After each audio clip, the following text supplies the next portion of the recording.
Here's the problem, right? Dan Pitcher, we talked about earlier today, he has 3 teams interviewing him for an OC job. Number 1 is going to be the Raiders, Patriots, and Saints, okay?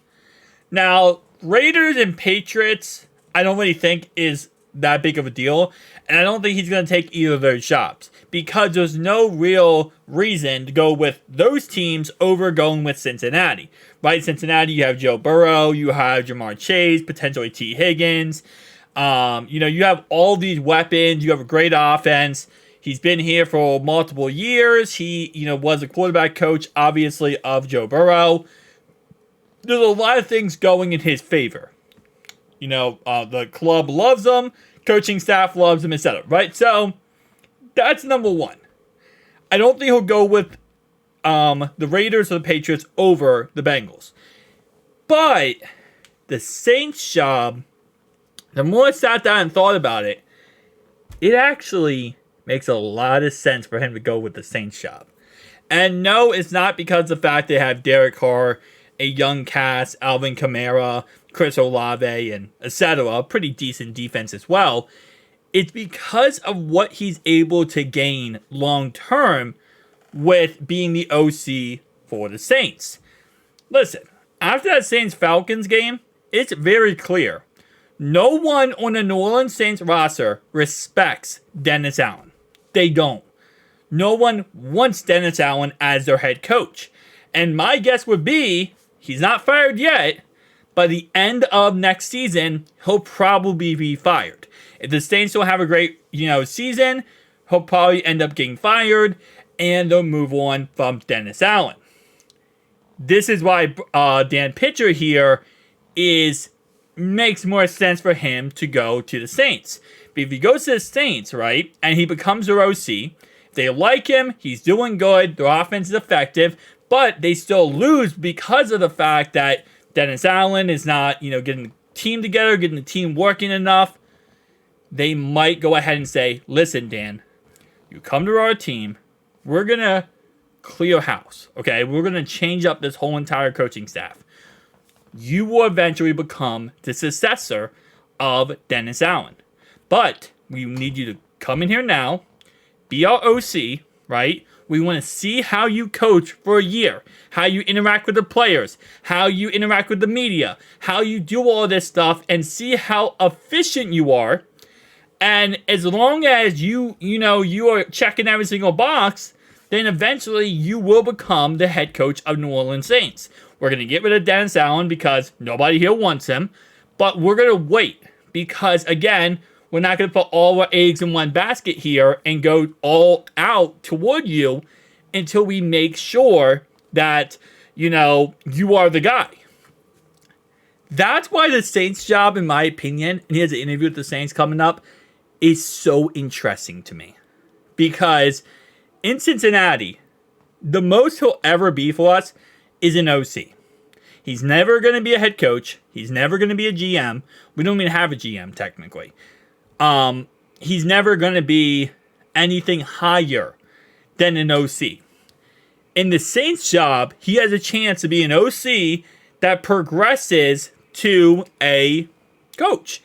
And with Dennis Allen on the hot seat and fans not liking him, players not respecting him, especially when that, Saints-Falcons game was very clear of that, it might be time for them to move on to a new coach.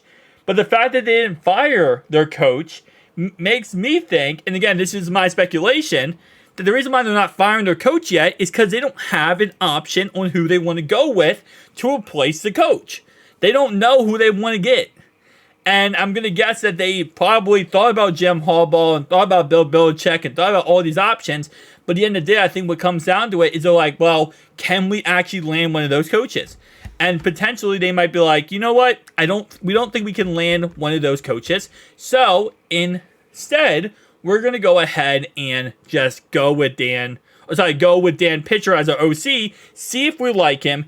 Hopefully he works out, and if he does, he'll become our head coach. If he doesn't, then we'll keep him as our OC and get a new head coach next year, right? And I think that's kind of where the Saints are leading right now.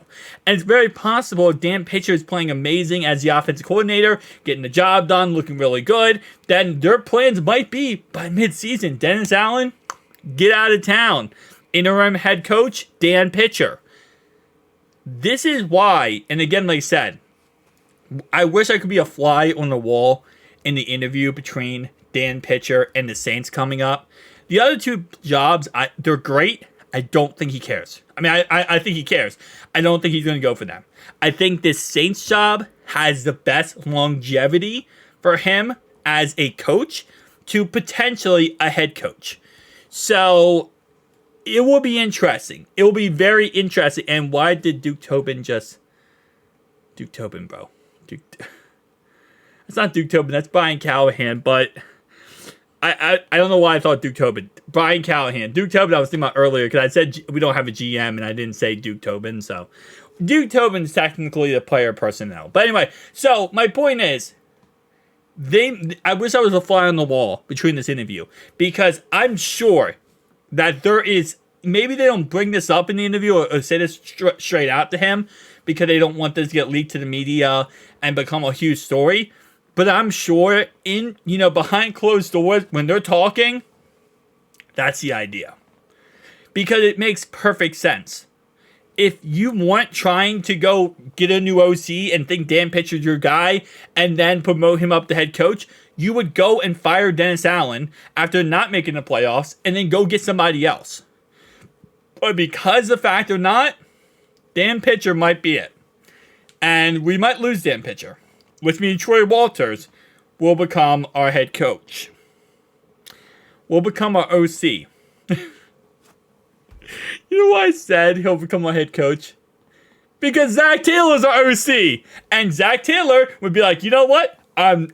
Because the OC job's available, I am resigning from my head coaching job so that I can become the OC. And then Troy Walters become head coach. Now, Troy Walters would become OC. And in the end, he would win the sweepstakes of being the coach that gets to not call plays, not break down offensive plays, but simply just sit there and say, I'm the OC for the Bengals. And Zach Taylor says, yeah, shut up. I'm going to call a screen pass. That's how I imagine everything works when it comes to that. But again, maybe I'm completely wrong. Maybe I'm completely idiotic and crazy. But this is how I'm seeing this potentially could go. And I feel like when Dan is, again, why have we not offered him the OC job yet? I'm sure we have. But at the end of the day, he's going to weigh his options. And he has 3 interviews coming up. 3 interviews. And the fact that he didn't just automatically say, yep, I'm a Bengals OC, bye-bye interviews, I'm not interested, makes me think that he's thinking longevity and potentially that he could get a spot as a head coach. So that's just my personal opinion. Tell me down below your thoughts, opinions. See you guys next one. Peace.